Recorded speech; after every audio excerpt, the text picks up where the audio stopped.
अंडमान की राजधानी port Blair में पहली बार आत्मविश्वास और ऊर्जा का प्रतीक, स्मार्ट महिलाओं का आधुनिक बुटीक दी पनाश साड़ियाँ और ब्लाउज। आपको मिलेगी कैजुअल और फॉर्मल साड़ियाँ, पार्टीवेयर डिजाइनर साड़ियाँ, हैंडलूम साड़ियाँ, हैंड एम्ब्रॉयडरी की हुई साड़ियाँ, ब्राइड और ब्राइडमेड के लिए लहंगों की प्रीमियम रेंज, डिजाइनर और हैंड एम्ब्रॉयडरी किए हुए ब्लाउज के फैब्रिक्स, सब कुछ एक ही छत के नीचे। पहली बार पोर्ट ब्लेयर में दी पनाश। ओम शक्ति प्लाजा शहर के बीचों बीच खोला गया एक नया फैंसी शोरूम है, जहां पे लेडीज़ के लिए डिफरेंट वैरायटीज़ के jewelleries, bangles, bag, nail polish और कॉस्मेटिक के वाइड रेंज कलेक्शंस अवेलेबल है।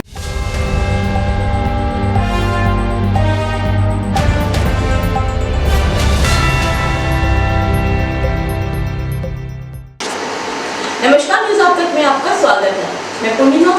अब हम बढ़ रहे हैं जैनरम कॉलेज की ओर, जहां आज अखिल भारतीय विद्यार्थी परिषद तथा जैनरम के छात्रों द्वारा धरना प्रदर्शन किया गया। इनका कहना था कि अंडमान और निकोबार प्रशासन द्वारा इसे डीम्ड यूनिवर्सिटी में तब्दील किया जाएगा, परंतु बच्चों की मांग यह है कि उन्हें सेंट्रल यूनिवर्सिटी चाहिए, ना कि डीम्ड यूनिवर्सिटी। आइए देखते हैं इसमें एबीवीपी का क्या कहना है। एडमिनिस्ट्रेशन की मनमानी नहीं चलेगी, नहीं चलेगी, नहीं चलेगी। एडमिनिस्ट्रेशन की मनमानी नहीं चलेगी। अरे अंदर की ये बात है, एडमिनिस्ट्रेशन घुसखोरों के साथ है।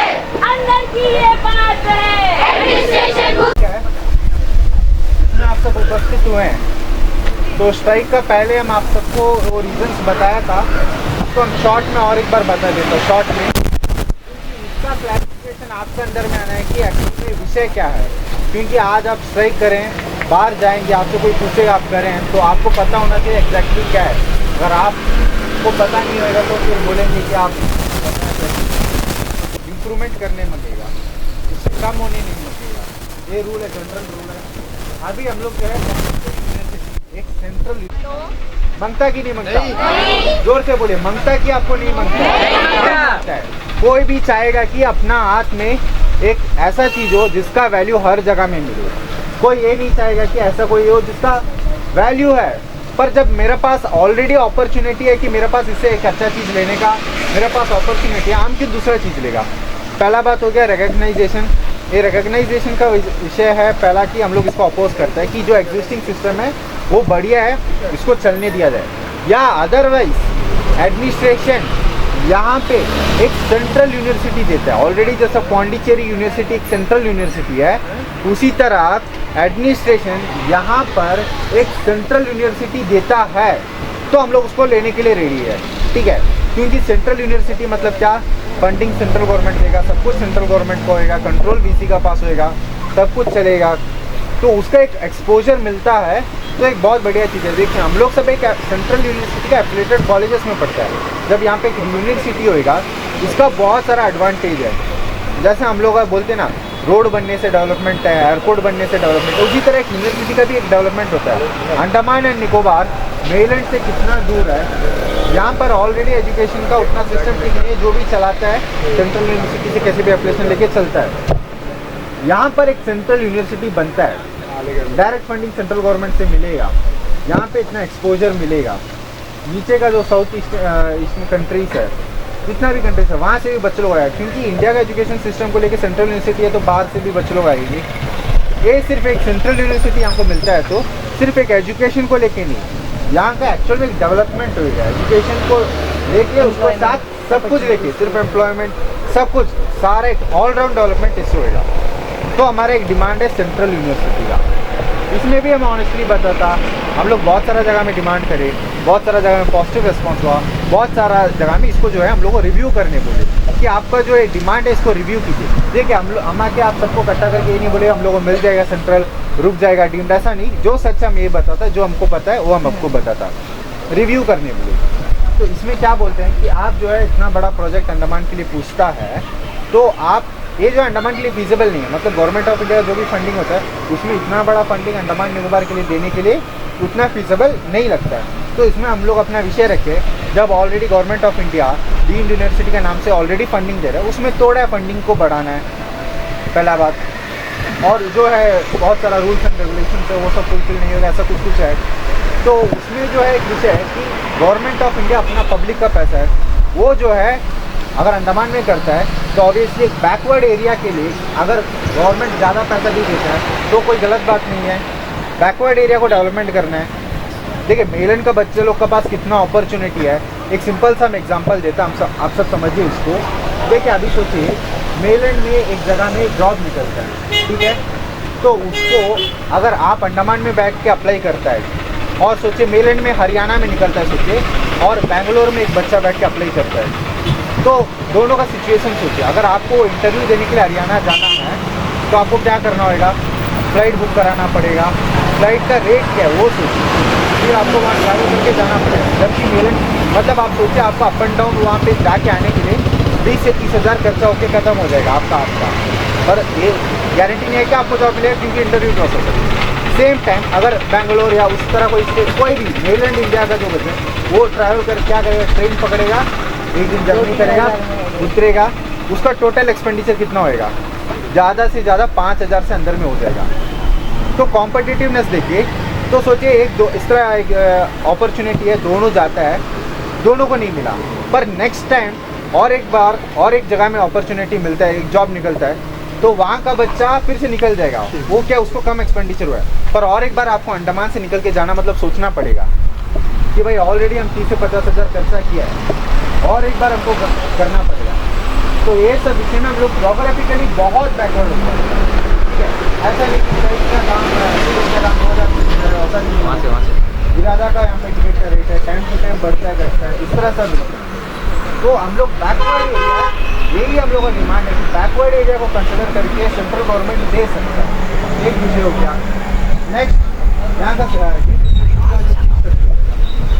ये भी जो बोलते हैं, ये जो हम लोग अंडमान निकोबार एडमिनिस्ट्रेशन से उनका जो क्रॉस है कि आप कुछ वेरीफाई करना है, हम लोग का ABC office RGC Valentine cafe Bharat मार्ग जो है उसका पीछे आप लोग बता के आप पर मिल सकते हैं। हम लोग आपको सारा डॉक्यूमेंट मिल जाएगा, उसमें क्लियर कट बताया है। अच्छा तो हम उससे एक पार्ट हम आपको शेयर करता हूँ। क्लियर कट और कॉपी मतलब वो जो DPR है, मतलब जो यहाँ पे एक्सेल नाम को कंपनी को दिया गया था कि आप अभी प्लान बनाइए कैसा चीज़ होगा, उसमें क्लियर कट बताया गया था। हम आपको पढ़ के सुना था कितना लंबा होएगा तो। आप सभी को बहुत बहुत नमस्कार। आज अखिल भारतीय विद्यार्थी परिषद के द्वारा के सामने ये स्ट्राइक का आयोजन कि अखिल भारतीय विद्यार्थी परिषद अंडमान निकोबार प्रशासन द्वारा ये जो प्रपोज डीम्ड यूनिवर्सिटी है इसका कड़ी निंदा कर इसका विरोध करता है, क्योंकि अखिल भारतीय विद्यार्थी स्टेक होल्डर्स हैं। हम सबका ये मानना है कि ये जो एडमिनिस्ट्रेशन द्वारा ये प्रपोज डीम्ड यूनिवर्सिटी है ये अंडमान के वेलफेयर के लिए नहीं है। हमने इसके लिए पहले ही बहुत सारा रीजंस बताया, मैं आप सबके सामने और एक बार ये दोहराना चाहूँगा कि ये जो प्रपोज डीम्ड यूनिवर्सिटी है ये जो है एक डीम्ड यूनिवर्सिटी और वर्तमान में हमारे जितने भी कॉलेजेस हैं ये जो एक सेंट्रल यूनिवर्सिटी से ऑलरेडी एफिलेटेड है। तो सेंट्रल यूनिवर्सिटी का रिकग्नाइजेशन जो हमें ऑलरेडी मिल रहा है इसको छोड़कर हम डीम्ड यूनिवर्सिटी की तरफ क्यों जाए। और इससे पहले भी हम एक बार इस विषय को आप सबके सामने रख चुके हैं कि हम इसमें सेंट्रल यूनिवर्सिटी का डिमांड कर रहे हैं। हमारा डिमांड यहाँ पर है कि गवर्नमेंट ऑफ इंडिया से कि यहाँ पर एक सेंट्रल यूनिवर्सिटी दिया जाए बगैर डीम्ड यूनिवर्सिटी के, क्योंकि यहाँ एक बैकवर्ड एरिया है। अगर यहाँ को एक सेंट्रल यूनिवर्सिटी मिलता है यहाँ के लिए बहुत सारा डेवलपमेंट एक्टिविटीज़ शुरू होगा। तो यही हमारा डिमांड था। और साथ ही एक बात है कि यहाँ पर जो डीम्ड यूनिवर्सिटी जो एस्टैब्लिश होने वाला है एक सेल्फ सफिशिएंट होगा। सेल्फ सफिशिएंट माने ये जो डीम्ड यूनिवर्सिटी है बच्चों के फीस के बल पर चलेगा। तो जो वर्तमान में यहाँ पर जितने भी बच्चे पढ़ाई कर रहे हैं इनका जो है फीस स्ट्रक्चर बहुत कम है, क्योंकि यहाँ पर सेंट्रल गवर्नमेंट का फंडिंग होता है। पर हमें मिला है एडमिनिस्ट्रेशन के द्वारा कि ये जो डीम्ड यूनिवर्सिटी एस्टैब्लिश होने वाला है ये सेल्फ सफिशिएंट होगा 5 साल में। तो अगर एडमिनिस्ट्रेशन द्वारा एस्टैब्लिश होने वाला है डीम्ड यूनिवर्सिटी अगर सेल्फ सफिशिएंट होगा इसका मतलब है कि स्टूडेंट्स के फीस के बल में चलेगा। तो इससे जो है यहाँ पर जो फीस है ये बहुत हाइक हो जाएगा। तो इसी को लेकर हम कई बार बहुत सारे स्थानों पर स्ट्राइक कर चुके हैं। मंथन नाम का एक प्रोग्राम कर चुके हैं जिसमें हम स्टेक होल्डर्स को रख के डिस्कशन कर रहे हैं। एडमिनिस्ट्रेशन को कई बार रिप्रेजेंटेशन दिए हैं, starting from president of India से लेकर यहाँ पर अंडमान निकोबार एडमिनिस्ट्रेशन में बैठे। मेरा नाम अनुज अधिकारी है। तो हम कॉलेज आते हैं डिग्री के लिए। अब हमें पता चल रहा है कि जब डीम्ड यूनिवर्सिटी बनेगा तो डिग्री का कोई वैल्यू नहीं रहेगा। डीम्ड यूनिवर्सिटी के अभी नया नया है, मतलब एक हम बोल सकते हैं न्यूबॉर्न बेबी के समान है। तो उसका जो हमें जो सर्टिफिकेट प्रोवाइड होगा, अगर हम उसको बाहर लेके जाएंगे तो हमें नौकरी ना प्रोवाइड होगा ना कुछ। वो लोग बोलेंगे कि आप तो ये नया नया यूनिवर्सिटी, हम लोग इसको कैसा आप लोग मान लो। सेंट्रल यूनिवर्सिटी अगर हमें प्रोवाइड किया जाएगा तो हमें उससे बहुत फ़ायदा है। और वो इतने साल से हमें जैसा पौंडीचेरी चल रहा है वही चलने दीजिए। हमने कभी मांग भी नहीं की थी कि हमें ऐसा कोई यूनिवर्सिटी चाहिए। जैसा पार्थ सारथी भैया ने कहा कि आप हमें यूनिवर्सिटी नहीं दीजिए, पौंडीचेरी का ही कोई एक विंग हमें यहाँ में दे दीजिए, ऑफिशियल जो यहाँ के कार्यभार को संभालेगा। तो नमस्कार, जैसे कि आज हमें देख रहे हैं कि आज जेनाराम कॉलेज के कैंपस के बाहर अखिल भारतीय विद्यार्थी परिषद के बैनर पे आज हमारे यहाँ पे एक पीसफुल प्रोटेस्ट कर रहे हैं। ये प्रोटेस्ट जो है डीम यूनिवर्सिटी के जो प्रपोजल है उसके अगेंस्ट में हम यहाँ प्रोटेस्ट कर रहे हैं आज। जैसे कि पार्थसारथी जी ने कहा था, अगर अंडमान एंड निकोबार आइलैंड्स में डीम यूनिवर्सिटी यहाँ में एस्टेब्लिश होता है तो यहाँ का जो फीस स्ट्रक्चर है वो पहले के माध्यम से बहुत ज़्यादा हो जाता है, क्योंकि अभी यहाँ पे जितने भी कॉलेजेस है सब सेंट्रल यूनिवर्सिटी से एफिलेटेड है और उनका जो फीस स्ट्रक्चर है वो सेंट्रल गवर्नमेंट के फंडिंग के थ्रू और हो रहा है और इनके फीस स्ट्रक्चर भी कम है ताकि यहाँ के जो बच्चे अफोर्ड कर सकते हैं, क्योंकि यहाँ के जो बच्चे हैं मैक्सिमम फाइनेंशियली थोड़े बैकवर्ड है, तो हाई फीस स्ट्रक्चर को अफोर्ड करना उनके बल की बात नहीं है। सो सेंट्रल यूनिवर्सिटी अगर यहाँ एस्टेब्लिश होता है तो यहाँ के बच्चों के लिए बहुत अच्छा होता है, उनका एजुकेशन क्वालिटी भी बढ़ता है और फीस स्ट्रक्चर भी अफोर्डेबल होता है। सो डीम यूनिवर्सिटी अगर यहाँ होता है और यहाँ के जितने भी कॉलेजेस डीम यूनिवर्सिटी के एफिलेटेड में होता है तो उसके वजह से यहाँ के बच्चों के उनके फीस स्ट्रक्चर के ऊपर भी प्रभाव पड़ता है और सिलेबस जो भी वो भी है वो अपने ओन एक्सेस से वो सिलेबस भी देते हैं, जिसके कारण यहाँ के बच्चों को तकलीफ बहुत झेलना पड़ सकता है। सो इसीलिए हम एबीपी के तरफ से यही डिमांड करते हैं कि यहाँ पे सेंट्रल यूनिवर्सिटी लाए। अगर सेंट्रल यूनिवर्सिटी नहीं होता है, अगर यहाँ का एडमिशन लगता है कि यहाँ सेंट्रल यूनिवर्सिटी ठीक नहीं होगा तो अभी का जो एग्जिस्टिंग सिस्टम है हम लोग उससे सहमत। नमस्कार, जैसा कि आपको पता है यहाँ पे डीम यूनिवर्सिटी का जो चल रहा है, तो डीम यूनिवर्सिटी कई साल से यहाँ पे मुद्दा बना हुआ है। तो जो हम हैं, हमारा भी एक साल वेस्ट होते हुए यहाँ पे बहुत सारे स्टूडेंट जो अपना करियर वेस्ट करके यहाँ जेनारम पर एडमिशन लिए हैं। तो अगर डीम यूनिवर्सिटी यहाँ आएगा तो बहुत सारा नुकसान होगा। जो भी हमारा फाइनेंशियली जो भी पुअर घर के बच्चे हैं उनको भी बहुत बुरा तरीक़े से उनका जाएगा। तो यहाँ पे जो सेंट्रल यूनिवर्सिटी बन सकता है या तो जो एग्जिस्ट करता है यूनिवर्सिटी पौंडीचेरी यूनिवर्सिटी वो रहे तो वो बहुत ही अच्छा होगा। तो अभी थोड़े बच्चे हैं और भी कॉलेज का सपोर्ट मिलेगा तो बहुत ही अच्छे से हमारा चलेगा ये स्ट्राइक। नमस्ते, सीमा कुमारी, अखिल भारतीय विद्यार्थी परिषद अंडमान निकोबार विभाग सचिव का दायित्व है। जैसे कि आप सभी को पता, कल भी हमने प्रेस कॉन्फ्रेंस किया था कि अंडमान निकोबार में डीम यूनिवर्सिटी ना हो। अखिल भारतीय विद्यार्थी परिषद 2017 और उससे पहले 2006 में भी मंथन एक प्रोग्राम हुआ था जिसमें कंटिन्यूसली हम सेंट्रल यूनिवर्सिटी की डिमांड कर रहे हैं और हम अंडमान निकोबार में सेंट्रल यूनिवर्सिटी हो ऐसा डिमांड कर रहे हैं। तो ड्यू टू सम रीजंस उनको तो अभी तक उसका कुछ रिस्पांस नहीं आया। मिनिस्ट्री ऑफ होम अफेयर्स से लेके CSC, LG सभी को हमने रिप्रेजेंटेशन दिया है।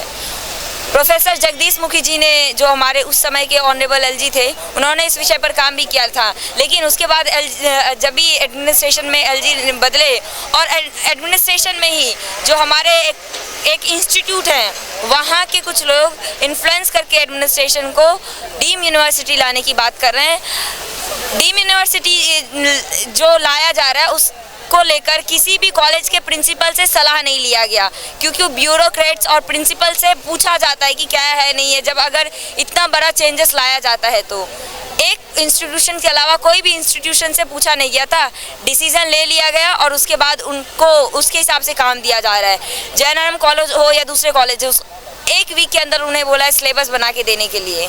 इस सबसे पता चला कि डीम यूनिवर्सिटी का काम ये कितने जल्दी तेजी से कर रहे हैं। और इनका जिनको हेड बनाया गया है उन सभी के बारे में आपको पता होगा, जिनके ऊपर आरोप है कि डिबरेट के बच्चों का करियर उन्होंने बर्बाद किया। डिबरेट में 1600 तक के बच्चों का इंटेक का स्ट्रेंथ है, जिसमें अभी 300 साढ़े 300 बच्चे होंगे, बाकी सभी टीसी लेके निकल गए। यह चीज़ साफ साफ दर्शाता है कि बच्चों का अभी उन पे भरोसा नहीं है और उन्होंने जो बच्चों के करियर के साथ खिलवाड़ किया है वो बिल्कुल अंडमान एडमिनिस्ट्रेशन को सहना नहीं चाहिए और उनके खिलाफ एक्शन लेना चाहिए, जो कि एक्शन अभी तक नहीं हुआ है। तो अखिल भारतीय विद्यार्थी परिषद उनके डिबरेट के प्रिंसिपल के सस्पेंशन और उनसे रिलेटेड जो भी ऑफिसर्स हैं जो जिनके ऊपर ऐसे आरोप है उनके ऊपर इंक्वायरी की डिमांड करती हैं और उनके साथ साथ जो हमारे ऑनरेबल लेफ्टिनेंट गवर्नर हो 80,000 या उससे भी ऊपर के फीस एक सेमेस्टर में पे करेंगे।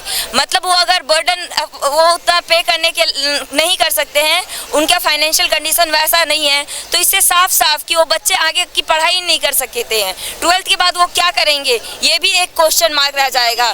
तो अंडमान निकोबार एडमिनिस्ट्रेशन को ये सोचना चाहिए और एक बार दोबारा से सोचना चाहिए कि क्या सही में अंडमान एवं निकोबार के लिए डीम यूनिवर्सिटी सही है, और जो अंडमान के डिफरेंट कॉलेजेस के प्रिंसिपल्स हैं, ब्यूरोक्रेट्स हैं, उनसे सलाह लेनी चाहिए, उनके ऊपर डिसीजन थोपा नहीं जाना चाहिए, क्योंकि ये हायर एजुकेशन का बात है। हायर एजुकेशन अगर कोई भी जगह का अच्छा नहीं होगा तो वहाँ का यूथ उस जगह के डेवलपमेंट के लिए प्रॉपरली काम नहीं कर सकते, और जब प्रॉपरली प्राइवेटाइजेशन हो जाएगा तो बच्चे जो पॉवर्टी लाइन में आते हैं या मिडिल क्लास फैमिली से बिलोंग करते हैं उनके लिए ये बहुत मुश्किल है कि वो इतना फीस पे करके जाएं। तो अखिल भारतीय विद्यार्थी परिषद यही डिमांड करती है कि हमारे ऑनरेबल एलजी साहब और सीएस साहब आएँ और डीम यूनिवर्सिटी ना बने ऐसी मीडिया के सामने बोले। और दूसरा डिमांड हमारा है, जो नोडल ऑफिसर बनाया गया है डीम यूनिवर्सिटी को लेकर, जिनके ऊपर इतने सारे करप्शन के चार्जेस हैं, उसके साथ साथ जो अदर ऑफिसर्स हैं जो इसमें लगे हुए हैं उनके ऊपर उनको सस्पेंशन का ऑर्डर मिले, क्योंकि डिबरेट के इतने बच्चों का करियर खराब उन्हीं के वजह से हुआ है। और अभी केवल मात्र 400 बच्चे उसमें हैं, जिसमें 1600 का इंटेक है। उन बच्चों का किसी का 2 साल खराब गया, किसी का 1 साल खराब गया, किसी का डिग्री का कोई वैल्यू होगा कि नहीं होगा वो भी नहीं पता। तो इस पर अंडमान एडमिनिस्ट्रेशन कड़ा से कड़ा कदम लेते हुए काम करे, अंडमान की स्टूडेंट्स के हित में काम करे, किसी 1-2 व्यक्ति के हित में काम ना करे, किसी 1-2 व्यक्ति के इन्फ्लुएंस में आकर काम ना करे, अंडमान की जनता के भलाई के लिए काम करे। और अखिल भारतीय विद्यार्थी परिषद अंडमान के स्टूडेंट कम्युनिटी के साथ ही है रहेगी। हम जनता से भी अपील करते हैं कि आप अपने बच्चों के लिए, अपने आने वाले भविष्य के लिए अखिल भारतीय विद्यार्थी परिषद का साथ दें, और जरूरत पड़ेगी तो आगे फिर हम स्ट्राइक करेंगे। अंडमान से जुड़ी सभी छोटी बड़ी खबरें देखने के लिए हमारे अपने न्यूज आज तक यूट्यूब चैनल को सब्सक्राइब करें और बेल आइकॉन प्रेस करना ना भूलें। हमारा अपना न्यूज आज तक, अब सच देखेगा अंडमान।